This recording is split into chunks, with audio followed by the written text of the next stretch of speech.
welcome back to Happyapplecore Homestead and part 2 of how to make apple wine. We have our apple wine here that we started about a week ago. If you haven't checked out part 1, I will link it up here for you. It is fermenting away in here, and I have some tools of the trade that we're going to be using today. Our goal is to transfer this wine into this carboy. We've got about 4 gallons of wine. This is a big 5-gallon carboy, and I'm using such a big one, not because I can't obtain a 4-gallon carboy, which I can't, but because I do expect it to bubble up, and so the extra space is good to have. For the secondary fermentation, it is okay to have quite a bit of headspace because as it continues to ferment and off gas, that gas will fill that space. So it's okay for this stage to have extra headspace in your carboy. And with that said, I also have an airlock system here that we're going to be using on top. I have the hydrometer because we want to make sure that this wine is at about a 1.040.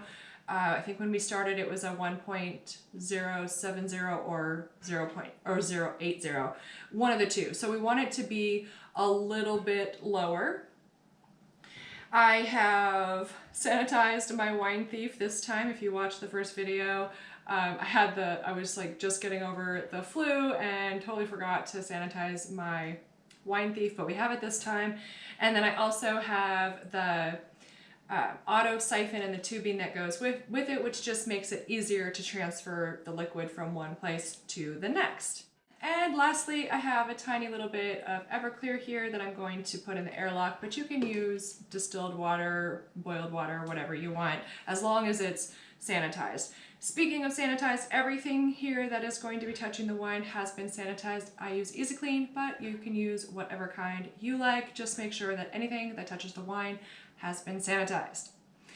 All right, I am going to move you around so you can watch this wine flow from here to here, and you'll be able to see what it looks like at this stage. We have the carboy on the floor because the auto siphon works best with gravity. And we're going to pop this off and grab our auto siphon. This rubber end here goes into the auto siphon like so.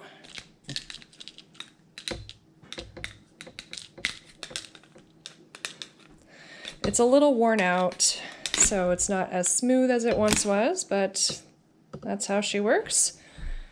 And the flexible tubing end goes down into the carboy. And the hard end goes into the bucket. And we don't want to suck up any of the leaves from the bottom of the bucket, so we're going to hold on to it and just do a couple pumps. And it will start to flow on its own.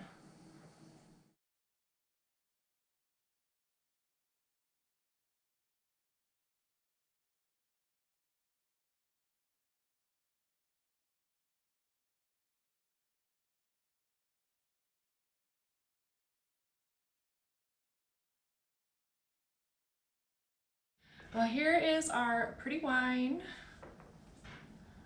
It's looking lovely. We're going to add 1.5 teaspoons of Diammonium Phosphate. And this is basically Yeast Nutrient on steroids kind of a thing. So we're gonna do that since it's cold, and these colder wines tend to do better with an additional yeast nutrient. So 1.5 teaspoons, just mixed in with a couple teaspoons of distilled water.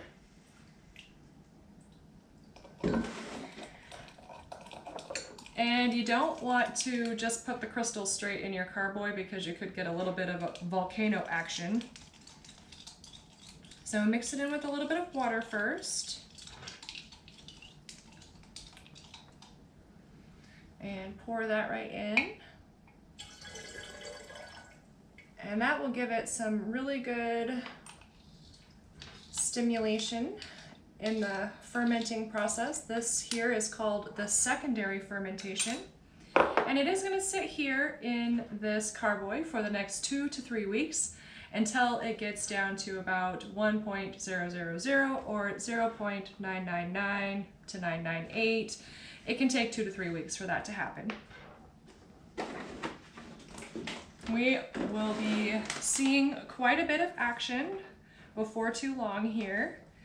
It's very fun to watch the secondary fermentation when you've added DAP because it really gets roiling and it looks just very fun. So if you're making this along with me, make sure to peek at it in a couple of hours or a couple of days, and you'll really see some major action here. It's very cool. All right, now what we need to do is check the gravity. All right, so I'm just gonna pop this in here and grab some wine. Might need to tip it. It's a pretty tall carboy. All right, that ought to do it. You take your hydrometer and give it a good spin. Pop it in there and it'll float. And let's see, we got some bubbles going on here. Makes it a little bit difficult to read, but I would say we are right at a 1.040, which is exactly where I expected it would be, and I'm very happy with that. So I'm gonna put this wine back in here. All right, and now let's go ahead and install the airlock. Well, this guy goes on first.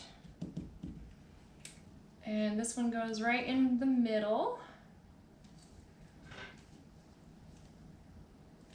Okay, and then I'm going to put this cap on this tube here.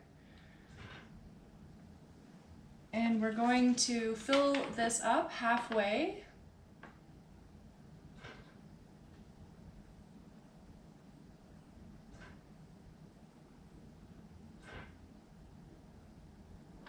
Now, it's very important that you don't let your airlock run dry.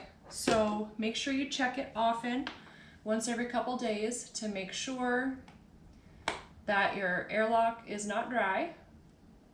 And put the lid on there, and that is it. Pretty soon we're gonna start seeing this bubble, which indicates that fermentation is happening and that the rest of this is filled with the off gases.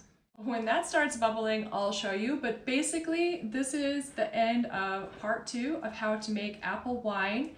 I hope it was helpful for you. I will be back with you in 2 to 3 weeks for the next step of making this wine, which is going to be taking it off the lees. We're going to taste it.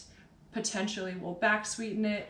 We will add the antioxidants and everything else that it needs to stabilize, and then we will put it in another carboy to let it clear. So that's what you can expect for part 3. And if you want to look ahead, you can check out any of my other part 3 videos in any of the winemaking series to get an idea of what that looks like. All right, check it out. See all those bubbles? That's how we know the fermentation is very active and doing its thing. Looking good. Pretty happy with it. I hope this video was helpful, and I hope that you enjoy the series, and I will be bringing tons more information to you coming up. I hope you'll stay tuned for that, and I'll see you guys soon. Bye!